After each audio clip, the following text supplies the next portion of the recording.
ज्ञानपुरी नाम का एक गांव होता है जो अलग थलग इलाके में स्थित है, जिस वजह से बच्चों के लिए शिक्षा प्राप्त करना मुश्किल होता है।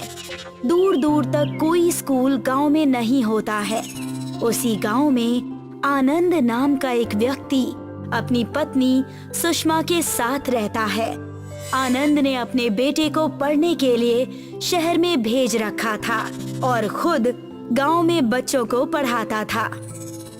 कब तक मैं बच्चों को यहीं पर शिक्षा देता रहूंगा? उनका स्कूल जाना भी जरूरी है। आप सही कह रहे हैं। अगर आज गांव में स्कूल होता तो शायद हमें हमारे बेटे दिनेश को बाहर दूर शहर में पढ़ने ना भेजना पड़ता। सरकार को कई बार पत्र लिखकर प्रधान के हाथों भिजवा चुका हूँ, मगर आज तक कोई जवाब वापस नहीं आया। मैं आज ही प्रधान के घर जाकर उनसे एक और पत्र सरकार को भिजवाता हूँ। जब आनंद और सुषमा एक दूसरे से बात कर रहे होते हैं, तभी दिनेश घर आ जाता है, जिसे देखकर उसकी माँ बहुत खुश हो जाती है। माँ, आप कैसी हैं? आपकी बहुत याद आई मुझे। और पिताजी, आप कैसे हैं? आप थोड़े चिंतित लग रहे हैं। तुम्हें देखकर बहुत खुशी हुई मेरे बेटे। दिनेश, तुम इतने साल बाद आए हो, मगर आज भी इस गांव में एक भी स्कूल नहीं बना है जब से तुम गए हो। क्या? मैं इतने साल बाद आया हूँ और फिर भी आज तक एक भी स्कूल नहीं बना? आप फिक्र मत कीजिए पिताजी, मैं इस गांव में पहला स्कूल बनवाऊंगा। बस आप मुझे कामगार दिलवा दीजिए और ईंट पत्थर कहाँ से मिलेंगे, बस वो बता दीजिए। गांव के जमींदार शुल्क, कामगार और ईंट पत्थर तुम्हें दोनों दे देगा। मैं उनसे बात करता हूँ। आनंद और दिनेश दोनों ही जमींदार के पास जाकर उससे कामगार और ईंट पत्थर देने की बात करते हैं, जिस पर जमींदार कहता है, मैं तुम्हें दोनों ही कामगार और ईंट पत्थर बेचूंगा, मगर मुझे 50% पैसे काम शुरू होने से पहले ही देने होंगे। आनंद और उसका बेटा दिनेश उस बारे में सोचते हैं और दिनेश कहता है, ठीक है जमींदार जी, हम 50% पैसे आपको काम शुरू होने से पहले ही दे देंगे। दिनेश जमींदार की बात मान लेता है और स्कूल बनाने का काम शुरू हो जाता है। जब काम शुरू होता है, प्रधान जमींदार के पास जाता है और उससे कहता है, ये तुम क्या कर रहे हो शुल्क जमींदार? उन्हें स्कूल बनाने के लिए कामगार और ईंट पत्थर क्यों बेच रहे हो? अगर वो स्कूल बना लेंगे तो तुम्हारे पास जो कम पैसों में कामगार काम कर रहे हैं, आगे जाकर सब ज्यादा पैसों की मांग करेंगे, क्योंकि वो पढ़े लिखे हो जाएंगे। और आनंद का बेटा स्कूल बना रहा है, इसीलिए लोग आनंद को मेरी जगह प्रधान बना देंगे। उसकी चिंता मत करो प्रधान, उसका हल मैंने निकाल लिया है। मैं जो उन्हें ईंट पत्थर बेच रहा हूँ, दोनों में ही मिलावट करके बेच रहा हूँ। जब बारिश आएगी तब वो स्कूल अपने आप ढह जाएगा। तुम तो मुझसे भी आगे निकले हुए हो शुल्क जमींदार। दिनेश स्कूल बनवाने में लग जाता है। जैसे ही आधा स्कूल बनता है, बारिश का मौसम आ जाता है। जैसे ही बारिश आती है, स्कूल अपने आप ढह जाता है। अरे, ये क्या हो गया? ये स्कूल की इमारत बारिश होते ही कैसे ढह गई? पक्का इस ईंट और पत्थर में कोई मिलावट की गई होगी। दिनेश जमींदार शुल्क के घर में पहुंचता है और सारी बातें उसे बताता है, जिस पर जमींदार कहता है, अगर तुम्हारा स्कूल बारिश आते ही गिर गया तो इसमें मेरा क्या कसूर? मैंने तो तुम्हें अच्छे ईंट और पत्थर दिए थे। लगता है तुमने ही उसमें मिलावट कर दी होगी। दिनेश जमींदार की बात सुनकर वहाँ से निकल जाता है और रास्ते में रोते रोते हार कर, ये सब मेरे साथ क्यों हुआ? मैं तो सिर्फ इस गांव के बच्चों का अच्छा चाहता था और अपने पिता का सपना पूरा करना चाहता था। जब दिनेश रो रहा होता है, उसे एक गिलहरी जख्मी हालत में पड़ी हुई दिखती है। अरे, ये गिलहरी तो बहुत जख्मी हालत में लग रही है। मेरे पास कुछ पानी और खाना है, मैं इसे खिलाता हूँ। जैसे ही दिनेश गिलहरी को खाना और पानी देता है, वो एकदम से ठीक हो जाती है और गिलहरी एक सुंदर जादूगरनी में बदल जाती है और कहती है, तुम्हारा बहुत बहुत धन्यवाद। मुझे बहुत वर्षों पहले एक साधु ने गिलहरी बनने का श्राप दे दिया था और कहा था कि जब तक कोई नेक इंसान तुम्हारी हालत पर तरस खाकर तुम्हें पानी और खाना नहीं देगा, तुम फिर से अपने रूप में नहीं आओगी। मदद करना एक इंसान का फर्ज होता है, चाहे वो इंसान की मदद करना हो या फिर जानवर की। तुम सच में एक नेक इंसान हो। मांगो, तुम्हें क्या चाहिए, मैं तुम्हें वो देने के लिए तैयार हूँ। दिनेश उसके साथ घटी सारी बातें जादूगरनी को बता देता है, जिस पर जादूगरनी कहती है, तो तुम्हें गांव वालों के लिए स्कूल बनाना है। ठीक है, मैं तुम्हारी मदद करती हूँ, एक ऐसा स्कूल बनाने में जिसकी इमारत कभी नहीं हिलेगी।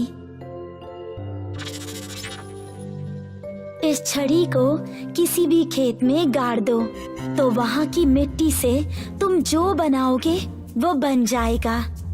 जादूगरनी दिनेश को छड़ी देती है और वहाँ से गायब हो जाती है। दिनेश छड़ी को लेकर अपने पिता को दिखाता है। आनंद और दिनेश दोनों ही खेत में उस छड़ी को गाड़ देते हैं। अगले दिन वहाँ पर मिट्टी के पेड़ उगाते हैं। यहाँ तो सचमुच मिट्टी आ गई। दिनेश मिट्टी से स्कूल बनाने लगता है और मिट्टी जादुई तरीके से खुद ही अपने आप मिट्टी का स्कूल बनाना शुरू कर देती है।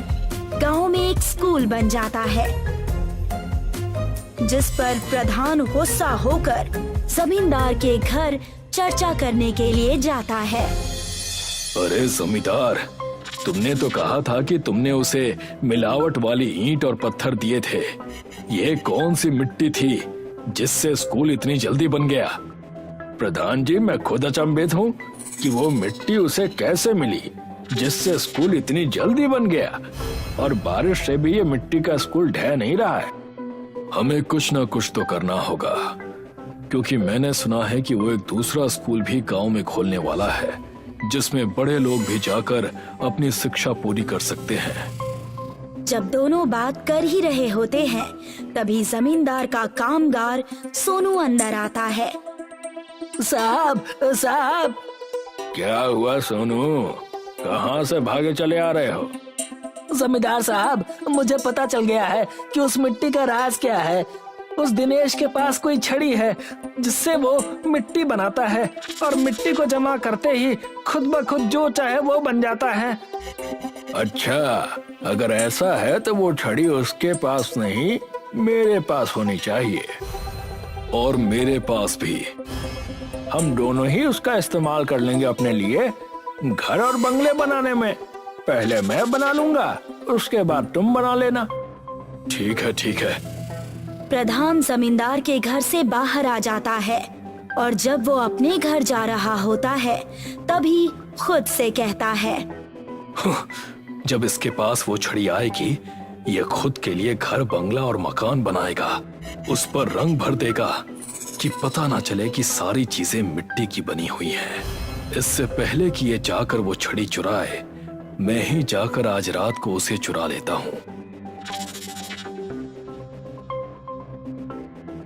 प्रधान को पता चलता है कि दिनेश उस छड़ी को अपने पिता आनंद के खेत में रखता है। प्रधान योजना बनाता है कि वो आज ही रात में जाकर उस छड़ी को चुरा लेगा। रात होते ही प्रधान अपने मुंह पर नकाब पहनकर आनंद के खेत में जाता है और उस छड़ी को खेत में गड़ी हुई देखता है। ये रही वो छड़ी, अब मैं इसे चुराकर अपने लिए घर और मकान बनाऊंगा।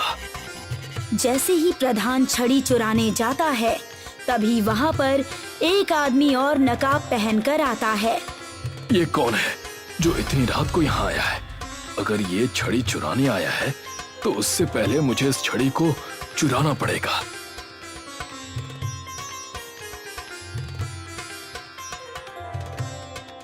शुलक जमींदार, तुम?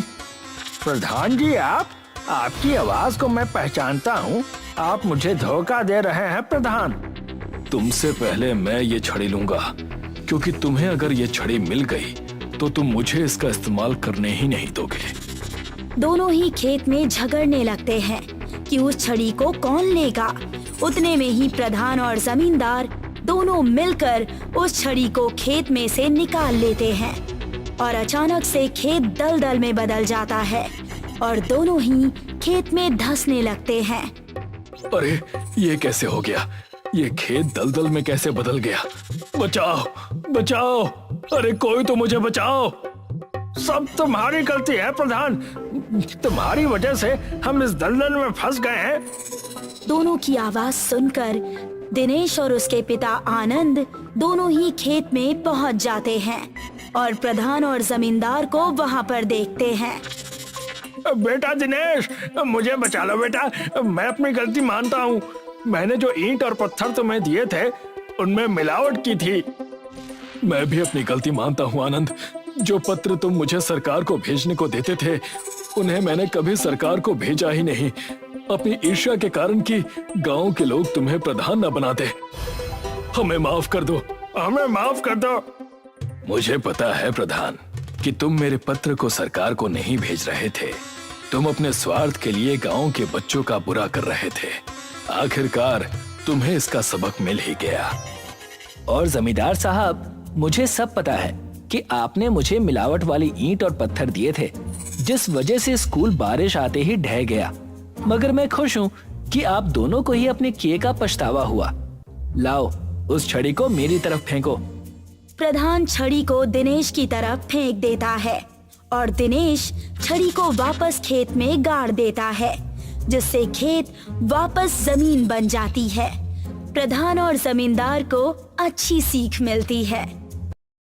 नागपुर के एक छोटे से गांव में हर्ष रहता था। हर्ष अपने माता और पिता के साथ रहा करता था। हर्ष के पिताजी एक गरीब किसान और माँ दर्जी थीं। दोनों ही अपना अपना काम करके घर चलाने की कोशिश किया करते थे। हर्ष की पढ़ाई लिखाई के खर्चे की वजह से दोनों बड़े परेशान रहते थे। मुझे मेरे हर्ष की बड़ी चिंता हो रही है, उसकी पढ़ाई लिखाई की। हर्ष अब बड़ा हो गया है और अगर हमने उसका स्कूल में दाखिला नहीं करवाया तो बड़ी परेशानी हो जाएगी। मैं अपनी कोशिश तो कर ही रहा हूँ भाग्यवान। हमारा हर्ष पढ़ने में बहुत तेज और बहुत बुद्धिमान है। अभी से ही उसे गुणा भाग और अंग्रेजी पढ़ने आ गया है। हम कल सुबह ही उसे लेकर एक बड़े विद्यालय में जाएंगे दाखिला करवाने। हर्ष को लेकर सुबह ही कुसुम और राम नारायण एक बड़े से विद्यालय में जाते हैं। राम नारायण वहाँ की खूबसूरती देखकर दंग रह जाता है। माँ, क्या मैं इस स्कूल में पढ़ूंगा? बिल्कुल बेटा, तुम इसी स्कूल में पढ़ोगे। यहाँ पढ़कर बड़े आदमी बनोगे और ऐसे ही कई सारे स्कूल भी बनाओगे। मुझे बड़ी हिचकिचाहट हो रही है, कहीं हमें ज्यादा पैसे ना भरने पड़ जाए। अरे आप चलो तो वहाँ चल के देखे तो सही। वहाँ जाते ही उन्हें गेट पर खड़ा चौकीदार रोक लेता है। ठहरो, कहाँ चल दिए बिना किसी अनुमति के? वो दरअसल मैं अपने बच्चे का इस विद्यालय में दाखिला करवाने आया हूँ। दाखिला, और वो भी यहाँ? लगता है तुम अपनी औकात भूल रहे हो। यहाँ बस अमीरों के बेटे आते हैं और तुम्हें देखकर लग रहा है कि तुम कहीं कचरा साफ करते हो। ये आप कैसी बातें कर रहे हैं? मेरा बच्चा पढ़ने में बहुत होशियार है। कृपया करके हमें अंदर जाने दीजिए, हमारा अपमान मत करिए। मैंने तुमसे कह दिया ना, चले जाओ, वरना मुझे अपने इस डंडे का सहारा लेना पड़ेगा। चौकीदार उन्हें वहाँ से डांट कर भगा ही रहा था कि उस विद्यालय के एक मास्टर वहाँ आ जाते हैं और राम नारायण और उसके परिवार की दशा देखकर कहने लगते हैं, चौकीदार, मैंने तुम्हें कितनी बार कहा है, लोगों से इस तरह की बातें मत किया करो। चलो जाओ और अपना काम करो, मैं इन्हें देख लूंगा। आप सब मेरे साथ मुख्य अध्यापक के ऑफिस में चलिए। और सब मिलकर मुख्य अध्यापक के ऑफिस में चले जाते हैं। जी मैम, ये हमारे विद्यालय में अपने बच्चे का दाखिला करवाने आए हैं, इसीलिए मैं इन्हें अंदर ले आया। बच्चा बड़ा होशियार और काबिल है। कहिए, क्या बात है? आपको हमारे स्कूल का नाम पता है?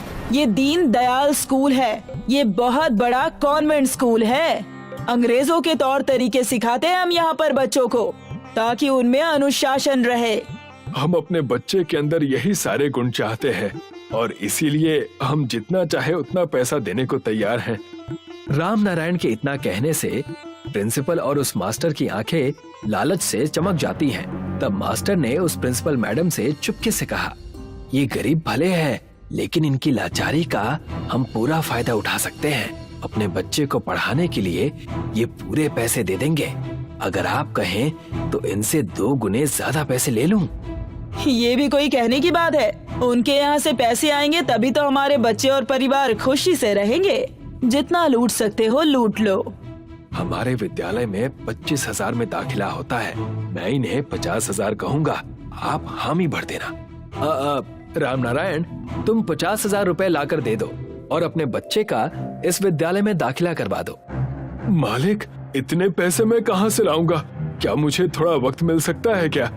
देखो, अगर अपने बच्चे की भविष्य की सुरक्षा चाहते हो तो दाखिला लो, वरना हमारा समय बर्बाद मत करो। दफा हो जाओ, जब पैसे हो जाए ना तब आना। राम नारायण, कुसुम और हर्ष वहाँ से निराश होकर घर चले जाते हैं। पिताजी, मेरे उम्र के सारे बच्चे स्कूल जाने लगे हैं, अच्छी अच्छी टिफिन लेकर। मैं कब जाऊंगा? तुम जरूर जाओगे बेटे, बस थोड़ा सा इंतजार करो।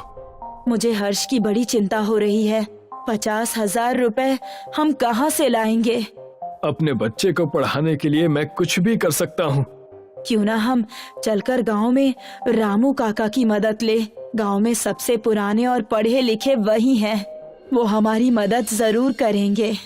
राम नारायण और कुसुम रामू काका के घर जाते हैं और उन्हें सारी समस्या बताते हैं। तब रामू काका उनसे कहते हैं, तुम अपने बच्चे को हमारे गांव के विद्यालय में क्यों नहीं डाल देते? हमारे गांव के विद्यालय में? हमारे गांव में विद्यालय है कहाँ?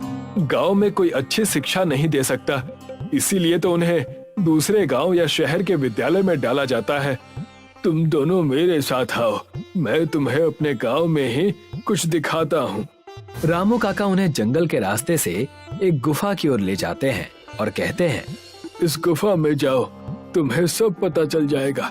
जैसे ही कुसुम और राम नारायण गुफा में जाते हैं, किसी दूसरे ही दुनिया में पहुंच जाते हैं और उनके सामने एक बड़ी सी पाठशाला नजर आती है जो पूरी सोने की होती है।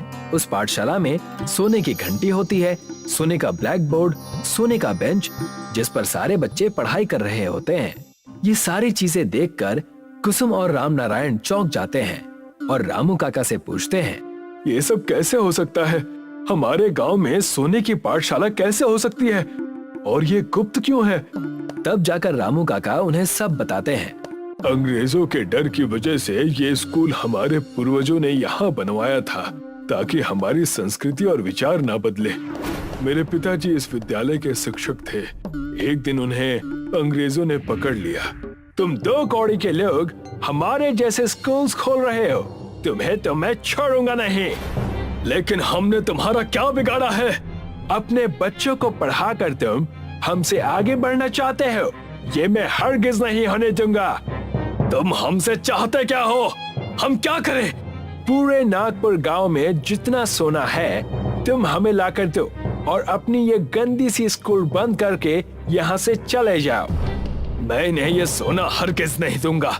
सारे सोने को लेकर उस जंगल के गुफा में छुपा दूंगा और अपनी अलग दुनिया बनाऊंगा। उस वक्त से लेकर अब तक हम नागपुर गांव वाले इस सोने की स्कूल को खुफिया तरीके से चला रहे हैं। हे भगवान, तो असली बात ये है कि आप मेरे बच्चे को भी इस सोने के स्कूल में दाखिला देंगे?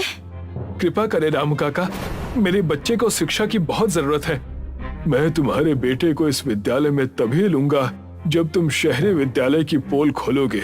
उन लोगों ने हमारे गांव के कई सारे लोगों को ठगा है, उन्हें तुम्हें पकड़वाना होगा। हम बिल्कुल ऐसा ही करेंगे, उन्हें सजा दिलवा कर रहेंगे। इसके लिए हमें एक सबूत देना होगा। तुम उसकी चिंता मत करो, जितने पैसे उन्होंने मंगवाए हैं उतने पैसे लेकर जाओ। मैं पीछे से पुलिस को बता दूंगा, तब उन्हें रंगे हाथ हम पकड़ लेंगे। कुसुम और राम नारायण ने ऐसा ही किया। वो पैसे लेकर उस महंगे विद्यालय में चले गए और राम नारायण ने प्रिंसिपल से कहा, जी ये लीजिए आपके पैसे, पूरे 50,000 हैं। हाँ हाँ, लाओ लाओ। मुझे पहले से ही पता था कि तुम अपने बच्चे को हमारे पास ही पढ़ाओगे। अरे इतना अच्छा स्कूल जो है और कहाँ सोने की पाठशाला में पढ़ता। लाओ, मुझे पैसे दो। जैसे ही रामनारायण ने पैसे प्रिंसिपल को दिए, पैसे हाथ से लेते ही उस कमरे में पुलिस वाले घुस गए और उन्हें रंगे हाथों पकड़ लिया। तुम्हें हम हवालात में अच्छी शिक्षा देंगे। मैं और मेरे पति मेहनत करके दिन रात लोगों के घरों का काम करके अपने बच्चे को पढ़ाना चाहते थे, और तुम हो कि तुम्हें शर्म ही नहीं है। प्रिंसिपल और मास्टर दोनों रंगे हाथ पकड़े गए और इसी तरह हर्ष अपने सोने की पाठशाला में अपनी शिक्षा पूरी करने लगा।